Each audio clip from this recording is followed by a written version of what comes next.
Greetings and salutations, my name is JW608, and today I would like to talk about stamp collecting. Well, first of all, let's get us a better view. Alright, so what is stamp collecting? Stamp collecting, or philately, is the collection of postage stamps, but not just postage stamps.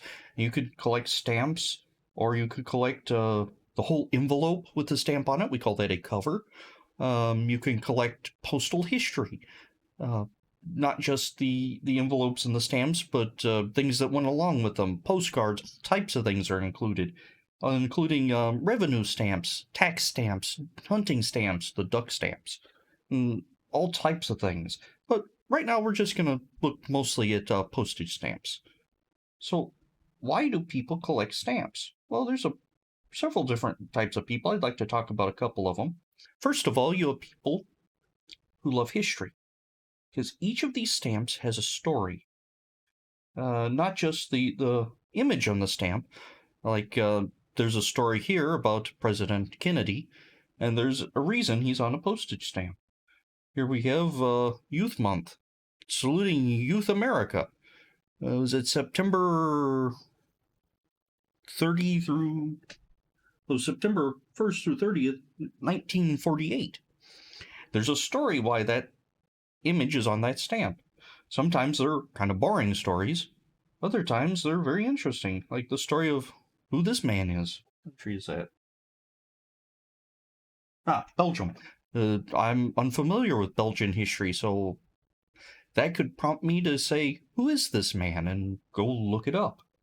A history behind We the People. A history behind Netherlands. In fact, the stamp itself doesn't just show history, it is a piece of history, because this came from a certain point in time in Netherlands, in certain socio-economic situation, and many times the stamps reflect that. And they're just brilliant pieces of history.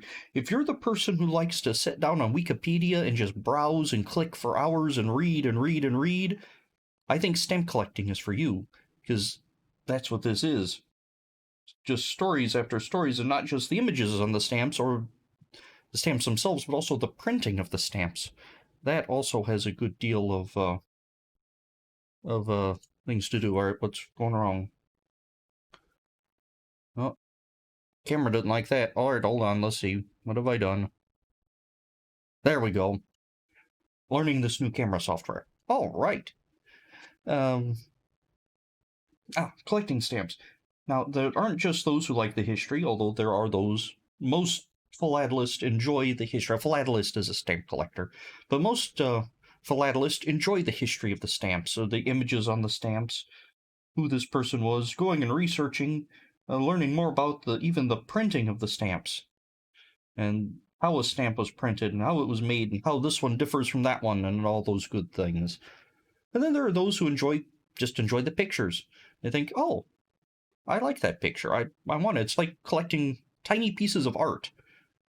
Then there are those who enjoy the social aspect of the hobby, going to stamp clubs and meeting and talking to other people and all those things, getting to know one another.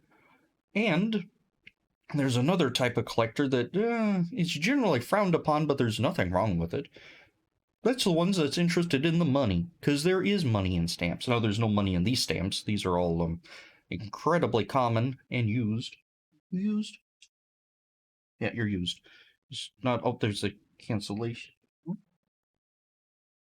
Oh, I don't see a cancellation, but it's used. No gum on the back. We'll talk about that later. But there's no money in any of these stamps. But there can be serious money in stamps. The most famous stamp, well, maybe not the most famous, the most rare stamp, the 1 cent Mauritius, or the 1 cent magenta, sold for $9 million at auction. There is serious money in stamps. Now, it's not just the investor that gets involved, which, for whatever reason, is generally frowned upon by serious collectors, but that is a true element of the hobby. But also wheeling and dealing. Hey man, I'll trade you this 37-cent car for 2 of those flag stamps, and you take those flag stamps and sell them to a dealer for a quarter. Oh, if your dealer isn't paying attention, he'll sell them to you for a quarter, probably a dime. You take that dime, you buy some more stamps and trade, and there are those people, the dealers who make a living off of buying and selling trading stamps. And there's all types of folk. And if this sounds interesting to you, and I imagine it does because you've clicked on this video, you might ask, how do I get started in stamps? Or in stamp collecting, even? Well, first of all, get some stamps. In the future, we'll talk about how we get stamps. Now, how I got my stamps is the way how many collectors got started. I inherited my collection, well, my initial collection. My grandmother left me her stamps, except my grandmother is still alive. She said, "Oh, this is boring," and gave all her grandchildren their inheritance a few years back. In fact, I believe it was 3 years. I believe I've been collecting stamps for 3 years. Anyway, so she said, that's no fun, so she gave me her stamp collection. And I was the most fortunate of her grandchildren. I think I was her favorite. All my cousins and my sibling all got jewelry or something, but I got Granny's stamp collection. All right. And that's where it all took off. So, what else are you going to need other than stamps? Well, you are going to need knowledge. All right, before we get further into the materials, there are some rules to stamp collecting. Let's see. Rule number 1. There are 3 rules to stamp collecting. Rule number 1. Learn how to store your stamps without damaging them, or to store them in a way that does not damage them. Rule number 2. There are no other rules. And rule number 3. See rule number 2. Learning how to store a stamp, and we'll talk about that, probably talk about that very soon. Probably next time we'll talk about how to store your stamps in a way that doesn't damage them. See how this one has a curl shape and some bent perfs? That was not stored properly. Actually, it probably wasn't taken off the envelope properly. And no one cared because that stamp isn't probably worth the paper it's printed on. And it was in my duplicates and damaged collection. But that's neither here nor there. Learn how to store your stamps. Now, there are no other rules. You can do whatever you want. There are people who collect topically. There are people who collect countries, only one country. I've heard of one man who collects stamps with cows on them, but only cows facing to the left. No cows facing to the right, only cows facing to the left. I have yet to see this glorious collection, but I've heard of it by word of mouth. So now that we know the rules, let's get started in some things you need. Now, first of all, I would suggest in getting some stamp tongs. These are the things I've been flailing around. Here, let me slide them in their case so you can see them better against this weird lighting I have. These are stamp tongs. These are the spade-ended because they think they look better on camera. Or you can have the pointy ones. Or you can even pick up a pair of hoppy tweezers at the dollar store. Let's see. And these will work fine. Now you don't want to use stamps or use stamp tongs, saying those are tweezers. No, they're tongs. Trust me, there's an argument. Well, yeah, they are tweezers, but we call them stamp tongs. Anyway, there is a type you don't want to use. You don't want to use your bathroom tweezers, the type that you use to pull your nose hair. Because those, other than having all types of nasty nose hair residue on them, those are designed to grab and cut into things. And you don't want to grab and to cut into a stamp like that. You don't want to do that. Well, why are you doing it? Well, this one's already messed up. And as a teaching aid, I'm willing to sacrifice this 29-cent used U.S. flag stamp, which they printed several billion of them. I'm willing to sacrifice this to teach you. Isn't that great? And see, this is designed so I'm pulling on it and it destroys it. Well, these, they don't have the grippy nature to them. They just kind of hold.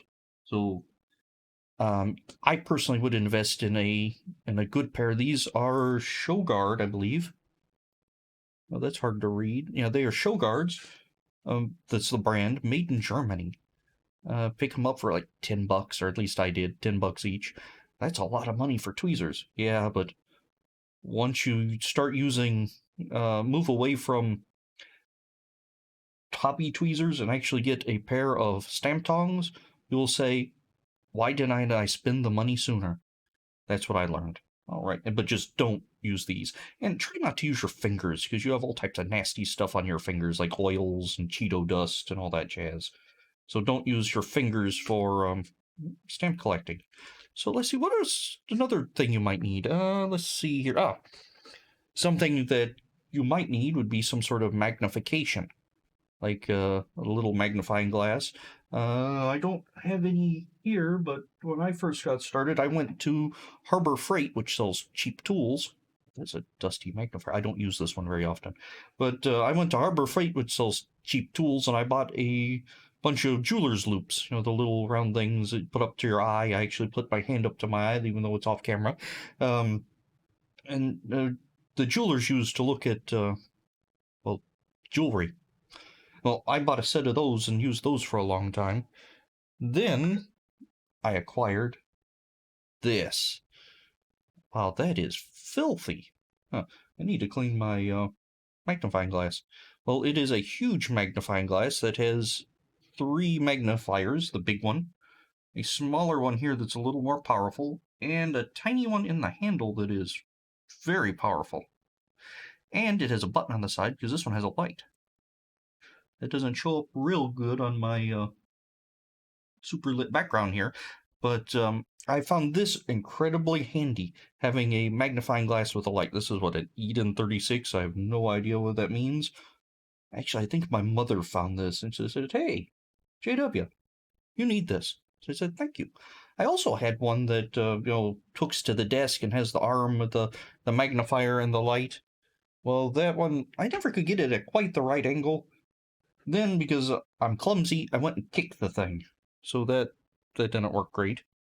Something else you're going to want at one point would be a perf gauge, or perforation gauge. This is a little cheap one that a stamp dealer sent me when I ordered something. In fact, if you want to get your own here, there's their website. Now, you don't have to order one from supplies.co.uk from Westgate. Well, westgate-supplies.co.uk. And just about everybody has them. In fact, some magazines will print these on their back pages. Speaking of magazines, one thing I recommend you do is go to the Mystic Stamp Company and sign up for their free catalog. There we go. That is if you're collecting US stamps. Oh, hello. My exposure doesn't like that. Let's see here. There we go. Get that a little more overexposed. This is what, volume 5, 2019. I just grabbed one out. For whatever reason, I keep more than these than I should, and they have in them stamps. Well, these are stamps you can buy, but they base these on prices off of the catalog. What they're valued at. Come on, exposure, work with me. There you go. All right. A bit overexposed, but it's not flickering. Oh, go away. Go away. All right, there we go. And this is really helpful finding out, if you collect American stamps, finding out prices. Now, Mystic Stamp Company, they are, also for identification, they are a little bit pricey, but because I believe they charge full catalog most of the time. So be careful what you buy here, but when you buy, you will be basically guaranteed. Like if you buy the let's see, if you buy catalog number 3083, the Mighty Casey, which is that one up the bat, you will be paying $1 for used or $1.75 for mint, and you will be fairly guaranteed to get a genuine one, so it won't be counterfeit. And although I'm not sure there are many counterfeits of the Mighty Casey, Actually, I don't remember ever seeing that stamp, which is strange. I've pored over these pages for hours. Huh. They're kind of cool. I like those. Huh. Anyway, where was I going with that? Oh, you will pay the dollar, and it's probably find it on eBay for much less. But with Mystic, you're guaranteed to get the stamp they're advertised. Actually, this is a really cool sheet. It's holographic, kind of not holographic, but foily. It's just really neat. I might break that out and show it one day if I remember. Actually picked that one up at a stamp show. I did not pay $32.95 for it either. I think I paid like 12. Anywho, that's neither here nor there. But I would definitely go ahead and pick up a copy of Mystic Stamp Catalog, and they'll send these to you once you sign up. They will send them to you every so often with the updated stuff, and they have all their deals and all that jazz. But basically, this has all the U.S. stamps, starting with number 1. That was our first stamp in the United States. See, number 1 Franklin, catalog number 1. Mint, if you find one mint, it'll go for $4,500 used, $5.95, and you can actually purchase one. In fact, they have interest-free payments. You can purchase one from Mystic, or you can find a dealer or whatnot. They're just one of the options, and I highly recommend using Mystic for identification, and also their website for identifications. Like if you, example, had about to grab those nasty nose tweezers. Let's see. Example, you had Uncle Sam's hat here with an H rate. So you go to their website, you type in America, USA, H. What's that say? First class rate. And then run a search there. And I found that that's very helpful. In fact, that's how I got started identifying stamps, was searching for them on Mystic. And now you just need a way to store them. The stamps, that is. Once you got your tongs, your perf gauge, which we'll talk about later, they're very useful for identification. Magnifying glass, if you need it. I do. And some of these, everybody will need one. We'll also talk about some different options for magnifying as the days go on. Oh, one more thing that I want to mention. Let me do something with this magazine. I recommend a little bowl for duplicates. In fact, my little bowl has dragons on it. Now, you can get an inferior dish without dragons, but I recommend one with dragons. And this is just duplicate. Oh, no, you're touching them with your fingers. Yeah, they're either duplicate or damaged stamps.